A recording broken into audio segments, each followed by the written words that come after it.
Ito ang mabigat. Oh. Enrile, mga kababayan. Napanood nyo yung hearing? Enrile? Oh. Nakita at narinig ng aking dalawang tenga ang boses ni Katrina Ponce Enrile, mga kababayan, at nakita ng aking mata na nandoon ho ang presensya ng kanyang ama na si Juan Ponce Enrile, mga kababayan. Biruin mo, yung SESA pala dapat ang may jurisdiction o ang may jurisdiction diyan sa mga pogo-pogo na yan, mga bossing. Ngayon, eto i-correct nyo ako kung mali ako. Kasi bandang alas 11 ko na narinig bago ako matulog. Nandito sa tenga ko. Ngayon, mga kababayan, inilipat ng dating Pangulong Duterte sa PAGCOR. Ano po, yung jurisdiction ng mga ganyan, ng mga pogo-pogo na ganyan, mga kababayan. Sino ba ang nag-a-appoint sa PAGCOR? Di siyempre kung sino ho ang nakaupong presidente, mga bossing, grabe ho, mga kababayan. Kaya pala, saan ba talaga nagsimula itong pogo na to? Anong taon? Yun na lang ang pagbasihan natin. At sino yung maboka? Yung masalita na, nako, eto, maganda ang pogo sa atin. Pagpasok ng pogo, ang tax lalaki,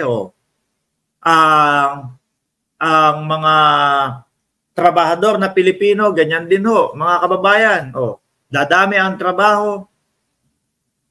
Kaso, ito ho ang nangyari sa atin, mga bossing.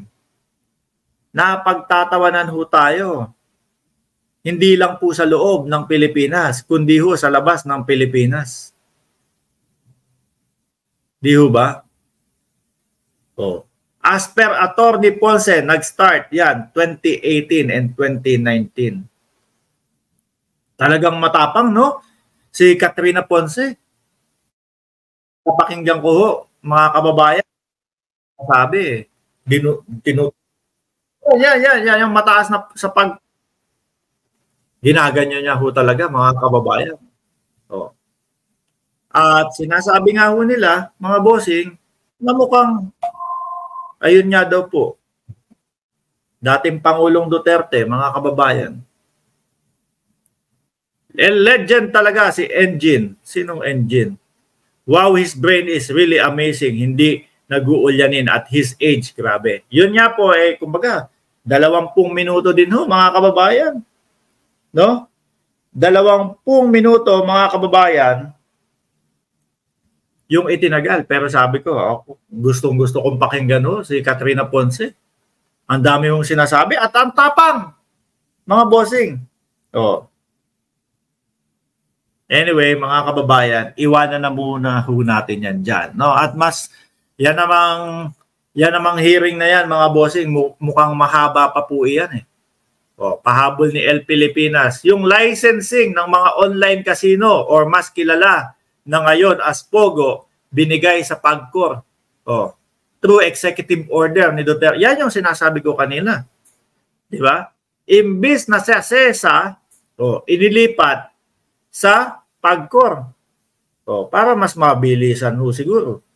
Dahil ang nakaupo doon, ang si yung tawag dito, appointed ng dating Pangulo. Nagagalit tuloy si Scout Ranger.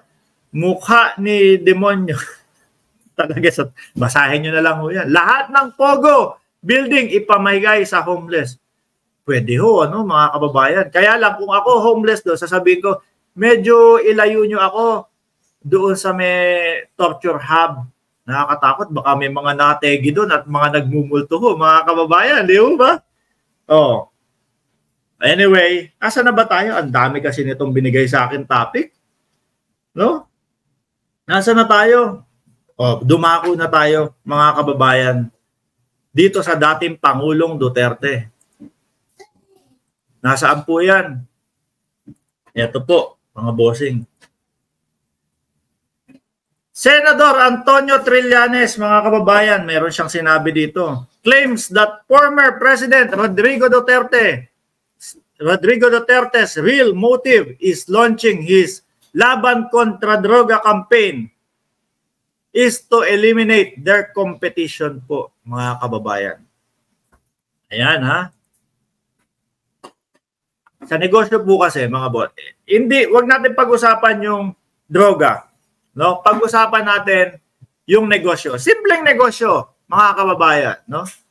Kapag ikaw, negosyante, unang nasa isip mo, nako, madaming kalaban dito.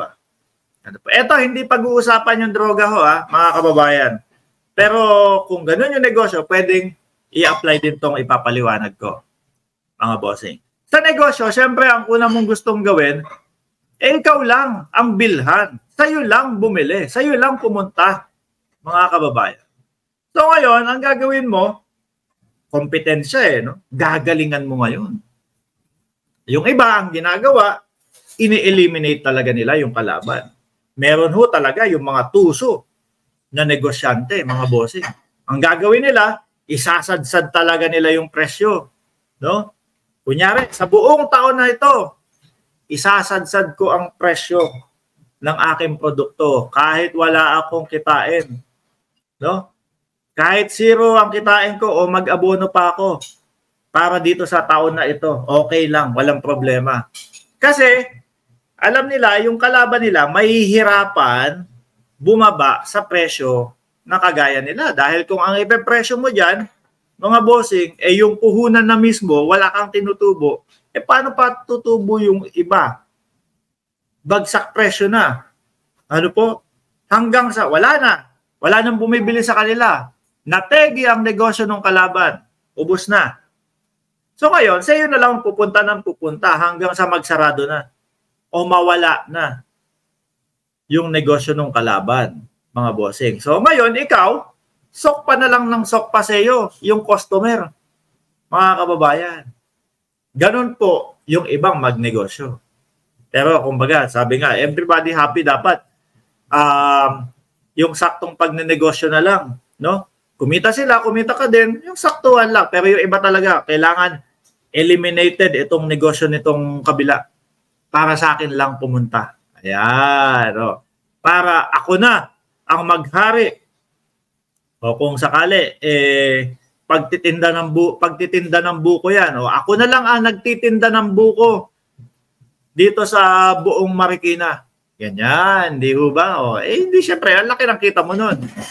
Ngayon, sabi dito, ni dating Senador Trillanes, mga kababayan, it's now clear to everyone. No? Shiro Kansaki, 459. Justin, 457. Gayahin natin si Ninong Mark Ramos.